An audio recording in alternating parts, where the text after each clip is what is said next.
Good morning everyone, সবাই কেমন আছো? আশা করি সবাই ভালো আছে। আমাদের এখানে চারদিকে পুরো মেঘ, শুধু মেঘ আর মেঘ। কদিন ধরে খালি বৃষ্টি হয়েই যাচ্ছে এবং এর জন্য ওয়েদারের জন্য কিন্তু সবার খুব ঠান্ডা লাগছে। তাই খুব সাবধানে থাকবে, খুব সেফলি থাকবে। আর জানো তো, যদি তোমার ইমিউনিটি পাওয়ারটা যদি স্ট্রং থাকে না, তাহলে কিন্তু ঠান্ডা বলো, যে কোনো রকম ভাইরাস অ্যাটাক বলো, চট করে করতে পারে না। সেটা কি কিসের জন্য মানে ইমিউনিটি পাওয়ারটা স্ট্রং হবে?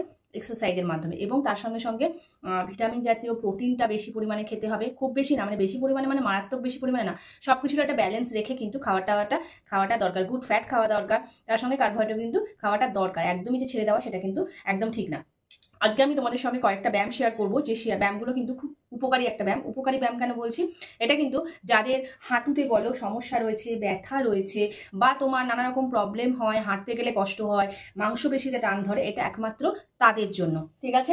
আর এখন প্রত্যেকটা ঘরে ঘরে হাঁটুর সমস্যা কিন্তু প্রত্যেকটা মানুষের রয়েছে। ইনফ্যাক্ট আমারও কিন্তু এক সময় ছিল এবং এখনো আছে। ব্যায়াম করি, মোটামুটি ঠিকঠাক থাকে। ব্যায়ামটা ওই জন্য এভরিডে করার চেষ্টা করি। তোমরাও যদি এই ব্যায়ামগুলো রোজ করো, তাহলে যাদের মানে হাঁটুতে বলো বা পায়ে বলো সমস্যা রয়েছে, তারা কিন্তু আগের থেকে অনেকটা ভালো থাকবে। তবে কি একদিন করলাম 10 দিন করবো না, সেটা করলে কিন্তু হবে না। এভরিডে তোমাদেরকে করতে হবে। এভরিডে করলে তবেই কিন্তু তোমরা রেজাল্টটা পাবে। রোজের যেরকম আমরা একটা রোজ নিয়মিত রুটিন মেপে আমাদের সমস্ত কিছু করা দরকার, সেরকম নিয়মে সেই রোজের রুটিনের মধ্যে কিন্তু ব্যায়ামটাও থাকা দরকার। তাই চলো শুরু করে দিই আজকের প্রথম ব্যায়াম, ঠিক আছে? ফার্স্ট যে ব্যায়ামটা করবো, সোজা হয়ে টান টান হয়ে শুয়ে পড়বো। ওকে, হাঁটুটাকে জাস্ট আমরা রিল্যাক্স থাকবো। এই যে 1 2 3, দেখবে হাঁটুতে একটা ব্যথা লাগবে, মাংসপেশিতে এখানেও ব্যথা লাগবে। 3 4 5, তোমরা এরকম রিল্যাক্স হয়ে শুয়েও করতে পারো। 6 7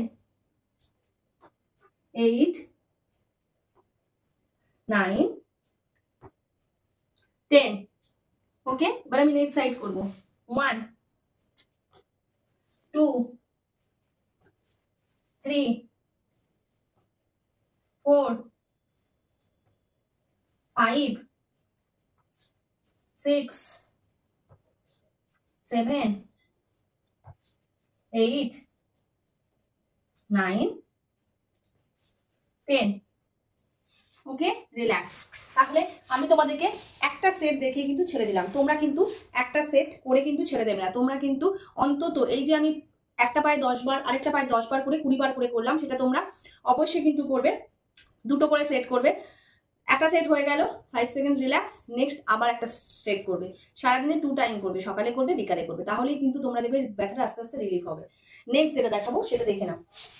এই যে সোজা হয়ে শোবো, ঠিক আছে? একটা পা জাস্ট এরকম তুলবো।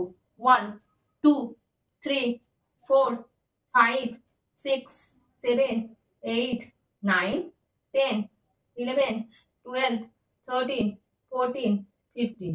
পাটাকে নামিয়ে দিলাম। নেক্সট পা তুলছি। 1 2 3 4 5 6 7 8 9 10। রিল্যাক্স। তাহলে এটাও আমি করলাম, একবারই দেখালাম তোমাদেরকে। তোমরা কিন্তু অন্তত এটা 10 বার করে, এটা 10 বার করবে, এই পায়ে 10 বার করবে, আর 10 কাউন্ট করবে। ওকে, এবারে নেক্সট যেটা দেখাবো, একটা কুশন লাগবে। আমি এই কুশনটা নিয়ে নিলাম। জাস্ট এই যে আমাদের পাটা আছে, এই পায়ের তলায় রাখবো, ঠিক আছে? গোড়ালি থেকে একটু বের করে।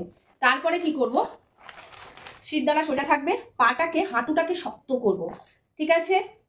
কাউন্ট করব 1 2 3 4 5 6 7 8 9 10। ওকে, দেখবে যখন তুমি হাঁটুটাকে শক্ত করবে না, তখন খুব ব্যথা লাগবে। যদি হাঁটুতে যদি ব্যথা থাকে, বা তোমার এইখানে যদি মাংসপেশিতে ব্যথা থাকে, প্রত্যেকটা ব্যায়ামেই যখন করবে তখন কিন্তু পেন হবে।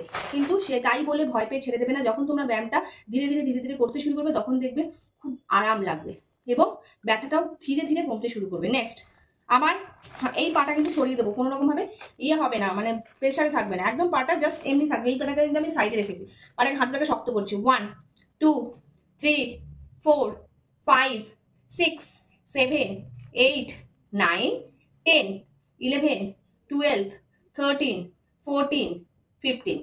এটা করলাম 10, এটা 15 করলাম, ভুলে করে দিয়েছি। তাহলে আজকে তোমাদেরকে আমি হাঁটুর ব্যায়াম দেখালাম, বা পায়ের ব্যথার বলো, বা পায়ে তোমাদের পাটাকে রিলিফ রাখার জন্য, আমাদের হাঁটা চলার জন্য কিন্তু পাটা কিন্তু ঠিক রাখা খুব দরকার। তবে ওভারলোড হয়ে গেলে তো ব্যথা হবেই, কারণ আমাদের সারা শরীরের ভরটা কিন্তু পায়ে গিয়ে পড়ছে, তখন কিন্তু পায়ে কিন্তু অটোমেটিক্যালি ব্যথা হবে।